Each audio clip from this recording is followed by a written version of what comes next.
Hello YouTube. So this is just a quick video to take a look at the iPhone 11 Pro Max. I just acquired mine yesterday. Today is the 22nd of September 2019. So just a quick overview. The reason why I got it, not because I was trying to jump on the ship, get the first iPhone 11 Max Pro or Pro Max, but my iPhone 10s died on me. The screen just went blank, and I could still feel the phone was on and working, but the screen was blank, so it was totally unusable. Came on a few times, went off, and the following day, once the store was open, I took it back in, and I had a couple of options. Either I waited a few days and I would have had a new phone, or I could jump up and upgrade to the new iPhone. So what I did was I upgraded. A few things I want to show here.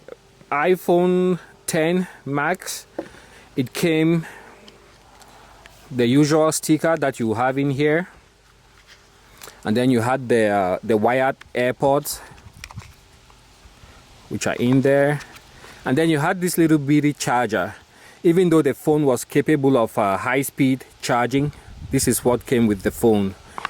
Flagship Android phones from last year, from 2018, came with high-speed chargers. Most of them, most of the flagship Android phones. So that's what the case looks like for the 10. And then the 11, you can see the slight difference there. Just about the same size. Now we can go ahead, open up the 11. That's what the case looks like. It has that little dimple there for the cameras. You also have the stickers.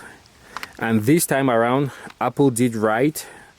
They got a high-speed 18-watt charger, which is supposed to bring your phone to about 50% charge in 30 minutes. So, other thing that they have in here is have the same AirPods like before, like last year. And then there was a cable here for the USB-C that connects to the charger. So that's what we have in the box. I already took out the phone. There's a separate video that should be going online. My internet is slow, so within the next couple of hours. So for the phone itself, let's see here. For the phone itself, it feels very much like a regular Apple iPhone. In my hand, I only noticed a little bit of a weight difference, but it feels very much like my iPhone from last year. Other thing I noticed is it's very bright. This is the sun. I'm pointing this directly into the sun. My older iPhone, I could use it in direct sunlight, but it was much harder. With this one, it doesn't show well on the screen, but the colors are really gorgeous. And I can see much more better with this one, even when there's bright sunlight. On the back, this is the Pro Max, so it has like a matte finish to it. All the Pro models are like that, whereas the iPhone 11, it's just gonna be plain glass. Then the frame, which you see right here, for the Pro models, there's gonna be stainless steel. And then for the regular iPhone 11 is gonna be aluminum. So these are the three cameras that make the difference between the iPhone 11 and 11 Pro. They are very gorgeous. I've had an opportunity to take them around yesterday, not today, and they performed very well, performed to my expectations, and I was very happy with the results. So sorry about the focus. So that's what they look like. And then also you got to remember the iPhone 11, it has what they call an OLED display. compared to the regular iPhone 11. The Pros have an OLED display, whereas the iPhone 11 just has an LED display. Where this phone will really shine is with the contrast ratio. It has a 2,000,000:1 compared to, I think it's 16,400:1 on the LED displays, on the LED displays. I don't know if it's just me, but when I look at the notch you have at the top there, for the iPhone 11 it seems to be just a little bit bigger. You know, it comes down a little bit more. The cameras in the back, all three cameras, they're 12 megapixels each, with different degrees of apertures. The apertures go from anywhere from 1.8. There's one with a 2.2 and I believe a 2.0. Whereas for the front facing camera you have an aperture of 2.4, I believe, if I'm not mistaken. Could be the other way around. With the AirPods it works seamlessly. Let's see if we can get this on. So once I open up the AirPods, it popped on there on the screen. Oops. Let's see if we can get this to work. There. But you still have to do the initial pairing with your phone. Now you're wondering, since this phone is almost the same size as an iPhone 10, there's slight differences. To begin with, it's a bit thicker than the iPhone 10. And if you try to use an iPhone 10 case, it fits in there, but the buttons are a little bit off. If you look carefully, you see the button is a bit lower than where you have the cutout for the button. And on this side, it's the same thing. If you look carefully there, I don't know if I can get that in focus. There for the volume on and off, and then up and down. Everything just sits a little bit lower, but you can make it work initially while you wait for a dedicated case. Of course, you have just 2 cameras accessible. The third one is completely blocked. So I'll take off this case and set it aside. Yeah, an iPhone 10 case should work if you have an iPhone 11, I believe, just a regular 11. But if you have any of the Pros, you will need to get a new case to accommodate the cameras and the controls, which sit just a little bit lower. One big thing that's missing on this phone is 5G. I don't think I've seen anywhere where they mention 5G. So if you are getting this and expect to live in an area where there's 5G, you won't have access to it. The processor is new. They call it the A13 Bionic processor. So it's supposed to be the fastest processor on any iPhone. And so far it hasn't disappointed. I'm very happy with the performance of my phone. Face ID is slightly faster. I think I did notice that. It's slightly faster, but it still works from the same angles as before.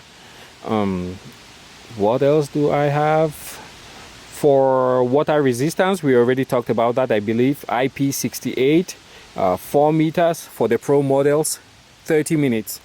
For the straight iPhone 11, it's gonna be 2 meters and 30 minutes resistance that you can have the phone underwater. Other features is the camera. So let's go to the camera and take a look. So the camera, like I said before, it has many new features. Don't know if that's visible. That's clear. Okay. So there is studio lighting if you're doing a portrait. And look right here at the top. There's something like an arrow. I'm gonna touch it. And you see additional functions. Oops, a bee. Yellow jacket. Some additional functions come to view. The first thing you notice is the f-stop, which you can change here from 1.4 all the way to F16. And then oops, let's go there. You can also change from original, vivid, Vivid Warm. Sorry about the train. So those are all the different choices you have. Don't know if that's visible enough, if it's clear enough. Let me move here to the shade so you can see a little bit better. I was in direct sunlight there, sorry about that. So try to get everything back into focus. There we go. So there we have noir, silver tone, mono, dramatic cool, dramatic warm, dramatic, vivid cool, vivid warm, vivid, and original. We can close that, go back to photo, and when you're watching here where it says photo, you can see I have my different options. I have 0.5 and 2 times zoom. So the standard, when you open up your camera, the first lens that's in use, they call that the wide. Then you have the 0.5, which is the ultra wide, and then you have the 2, which is the zoom.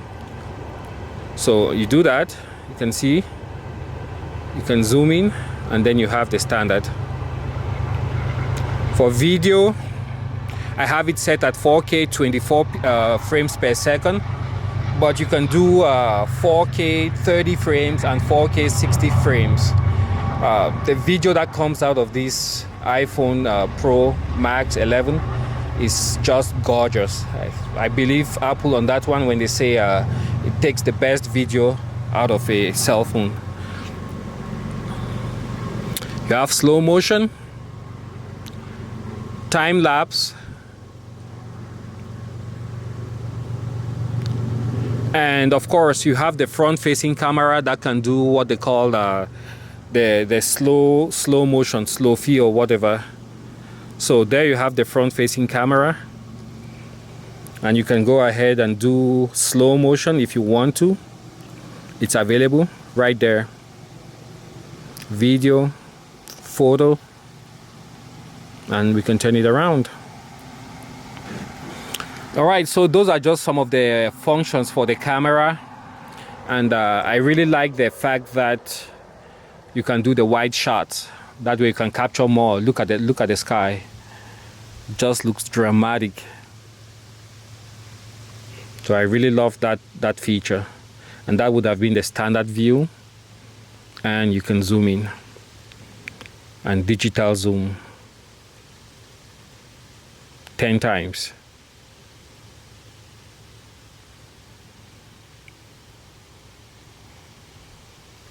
Three times. I believe up to 5 is it's optical, and then after 5 it's all digital. So there you go.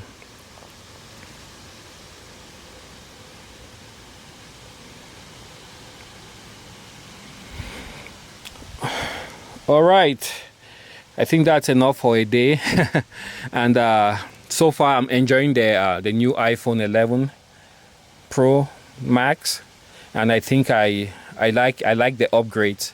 I like the extra battery life, which is going to be 5 hours longer than this comparable flagship from last year.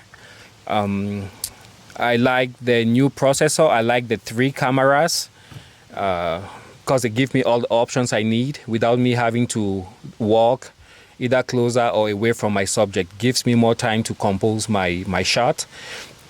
I also like that they have the fast charger now, no longer the slow charger. Within 30 minutes you can have up to 50% of your battery charged. So those are just some of the features that I really enjoy on this new phone. What I would have loved to see would have been to have integrated 5G capability, because that's going to be the future. That way it would have been future proof for at least a year or two. But obviously next year when everybody starts rolling out the 5G, I believe it will be incorporated into the next version of the iPhone. But so far I'm enjoying what I have. Thanks for watching. If you like the content, go ahead and subscribe. Any questions, don't hesitate to put them in the comment section below. Thanks.